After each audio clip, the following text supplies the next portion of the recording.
இந்த வீடியோவில் குறத்தி வேஷம் போட்டுட்டு ஒருத்தர் பயங்கர ஆக்ரோஷமாக சாமி ஆடிட்டு இருந்தார்.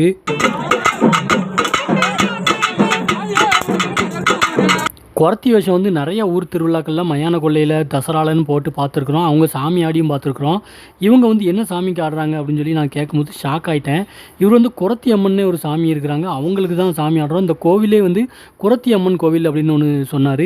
நான் இது வரைக்கும் கேள்வி கூட பட்டதில்லை குறத்தி அம்மன் ஒன்று அப்படின்னு சொல்லிட்டு கூகுளில் வேகமாக சர்ச் பண்ணி பார்த்தா நிறைய ஊர்களில் தமிழ்நாட்டில் கிட்டத்தட்ட நிறைய மாவட்டங்களில் அந்த குறத்தி அம்மனுக்குன்னே தனியாக கோவில் வச்சுருக்காங்க. குறவன் குறத்திங்கிறது ஒரு சமுதாயத்தை மட்டும் தான் குறிப்பிடுவாங்க. அந்த சமுதாயத்து பேர்லேயே ஒரு கடவுள் இருக்குது அப்படிங்கிறப்போ இது கண்டிப்பாக அந்த சமுதாயத்தை சேர்ந்தவங்க வாழ்ந்து அவங்க மறைஞ்சதுக்கப்புறமா உருவாயிருக்கும் அப்படின்னு சொல்லி கூகுளில் பார்த்துருந்தேன். அங்கேயும் அதே தான் சொல்லியிருந்தாங்க. இதில் வந்து இந்த குறத்தி அம்மன் எப்படி உருவானாங்க அப்படிங்கிற கதையை நான் ரொம்ப ஷார்ட்டாக சொல்கிறேன்.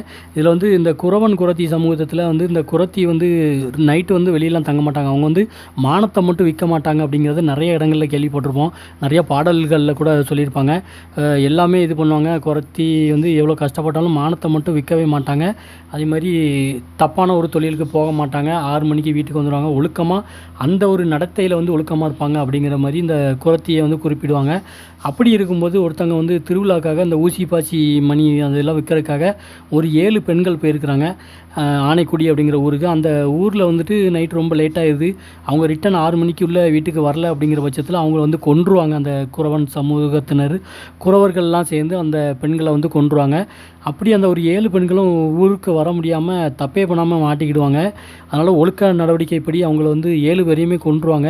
அதனால் உருவானவங்க தான் இந்த குறத்தி அம்மன். தமிழ்நாட்டில் வேஷம் போடுற கோவில் எல்லா கோவில்லையுமே இந்த குறத்தி வேஷத்தை கண்டிப்பாக போடுவாங்க.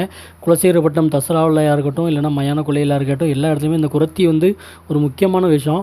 ஆனால் இந்த குறத்தி வேஷத்தை வந்து குறத்தி அம்மன்னே ஒரு சாமி இருக்குது அப்படிங்கிறது வந்து எனக்கு இப்போ தான் தெரியுது.